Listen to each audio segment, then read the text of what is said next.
Friends ഗാനമേളയൊക്കെ കഴിഞ്ഞ് വന്നപ്പോൾ പിന്നെ അച്ചാറിനെല്ലാം എല്ലാം ശരിയാക്കി വെച്ചിട്ടുണ്ടായിരുന്നു. അതിൽ കടുകൊക്കെ വറുത്തിടാനായിട്ട് നോക്കുകയാണ്. അപ്പോൾ ഇരുമ്പിൻ്റെ ചീഞ്ചട്ടിയായ കാരണം ഞാൻ ഗ്യാസ് ഓഫ് ചെയ്തു. എന്താണെന്ന് വെച്ചാൽ നല്ല ചൂടല്ലായിരുന്നു. അപ്പോൾ അമ്മേനോട് പറഞ്ഞു ഗ്യാസ് ഓഫ് ചെയ്തിട്ട് പിന്നെ വറ്റൽമുളകും വേപ്പിലൊക്കെ ഇട്ട് കൊടുത്താൽ മതി. അപ്പോൾ ചെറുതായിട്ട് എണ്ണയൊക്കെ ചൂടാറി കഴിഞ്ഞാൽ അതിൽ ഒഴിച്ചാൽ മതി, അല്ലെങ്കിൽ മാങ്ങ വെന്ത് കഴിഞ്ഞാൽ രസം ഉണ്ടാവില്ല എന്ന്. അപ്പോൾ ഞാൻ അതുപോലെ ഒഴിച്ചു കൊടുത്തു. പിന്നെ ഞാൻ കുറച്ച് ചൂടുവെള്ളം വെച്ചിട്ട് അതൊന്ന് ആറാനായിട്ട് വെച്ചിട്ടുണ്ട്. എന്താണെന്ന് വെച്ചാൽ ഇതിൽ കുറച്ച് ഒഴിച്ച് കൊടുക്കാനേ. അപ്പോൾ അങ്ങനെ അതൊക്കെ ഒഴിച്ച് കൊടുത്ത് നന്നായി ഇളക്കി യോജിപ്പിച്ച് ഒക്കെ സെറ്റാക്കി അവിടെ വെച്ചു. പക്ഷേ പിറ്റേ ദിവസം വന്നപ്പോൾ ചേച്ചി കുറച്ച് പച്ച വെളിച്ചെണ്ണ ഒഴിച്ചിട്ട് കരിവേപ്പിലയൊക്കെ വെറുതെ പച്ച കരിവേപ്പിലയൊക്കെ ഇട്ട് കൊടുത്തു. അപ്പോൾ ഒന്നും കൂടി ടേസ്റ്റായി. അപ്പോൾ ആദ്യമായിട്ടാണ് ഞാൻ ഈ വക പണികളൊക്കെ ചെയ്യണത്. എനിക്ക് എപ്പോഴും അച്ചാറും അതൊക്കെ എനിക്ക് അമ്മ തന്നെയാണ് ഉണ്ടാക്കി തരാറ്, അമ്മ അല്ലെങ്കിൽ ചേച്ചിയൊക്കെ തന്നെയാണ് ഉണ്ടാക്കി തരാറ്. പക്ഷേ അമ്മ പിന്നെ നേരത്തെ വന്നിട്ടുണ്ടായിരുന്നു. വന്നപ്പോൾ അമ്മ എനിക്ക് മാങ്ങയൊക്കെ അരിഞ്ഞ് തന്നിട്ടുണ്ടായിരുന്നു. അപ്പോൾ കുറച്ച് മാങ്ങ ഞാൻ തലേ ദിവസം അരിഞ്ഞിട്ട് സെറ്റാക്കിയിട്ടുണ്ടായിരുന്നു. ബാക്കിയുള്ള മാങ്ങ അമ്മ അരിഞ്ഞ് തന്നപ്പോൾ അതൊക്കെ കൂടി ഞാൻ ബാക്കി മുളക് ഉപ്പൊക്കെ തിരുമ്പി അങ്ങനെ വെച്ചു. പിന്നെ ഞാൻ ഉണ്ണിയപ്പം ഉണ്ടാക്കാനായിട്ട് ഉള്ള നാളികേരക്കൊത്തൊക്കെ വറുത്തെടുക്കുകയാണ്. അപ്പോൾ കഴിഞ്ഞ വീഡിയോയിൽ എന്നോടൊരു ചേച്ചി കമൻറ്റിലൂടെ ചോദിച്ചിട്ടുണ്ടായിരുന്നു ഉണ്ണിയപ്പം കണ്ടില്ലല്ലോ എന്ന്. അപ്പോൾ ഞാൻ ഉണ്ണിയപ്പം അച്ചാറൊക്കെ ഉണ്ടാക്കി കഴിഞ്ഞിട്ടാണ് ഉണ്ണിയപ്പം ഉണ്ടാക്കിയത്. അപ്പോൾ ഉണ്ണിയപ്പം ഫുള്ളായിട്ട് കാണിച്ചിട്ടില്ല. അതിനുള്ള ഒരു ഇതൊന്നും എനിക്കുണ്ടായിരുന്നില്ല. ഏതാണ്ട് 1:30 ഉണ്ണിയപ്പം ഉണ്ടാക്കി കഴിയുമ്പോൾ. അപ്പോൾ അങ്ങനെ നാളികേരക്കൊത്ത് ഞാൻ നെയ്യിലാണ് വറുത്ത് അവിടെ മാറ്റി വെച്ചു ചൂടാറാനായിട്ട്. അപ്പോൾ നന്നായിട്ട് ചൂടാറിയിട്ട് വേണം.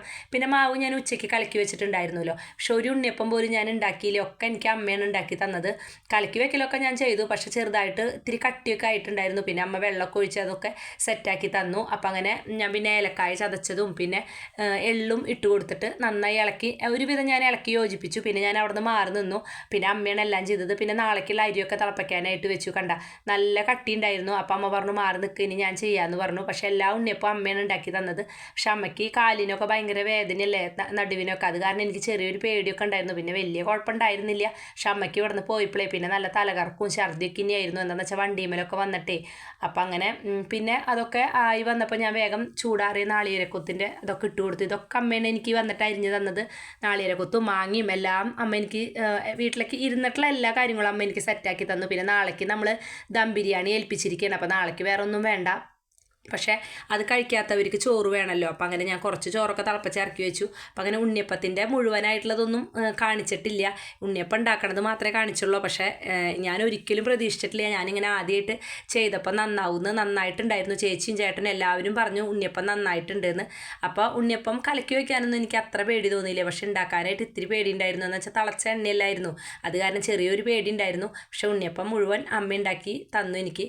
അതൊക്കെ കഴിഞ്ഞതിന് ശേഷം ഞാനത് ബാക്കിയുള്ള പണികളൊക്കെ ഞാൻ ചെയ്തു. പിന്നെ ഞാൻ മേശയമേ ഒരു പേപ്പറൊക്കെ വിരിച്ചിട്ടേ അതൊക്കെ പരത്തിയിട്ടു. പക്ഷെ പിന്നെയുള്ള ഞാൻ പറയില്ലേ വീഡിയോ ഒന്നും എടുക്കാനുള്ള ഒരു എന്താ പറയുക ഉറക്കം വന്നിട്ടും ഭയങ്കര അസ്വസ്ഥതയായിരുന്നു. അപ്പം അങ്ങനെ എൻ്റെ വീഡിയോ കാണാത്തവരൊക്കെ കാണണം. പൂരത്തിൻ്റെ വീഡിയോ ആയിട്ട് വരാം കേട്ടോ.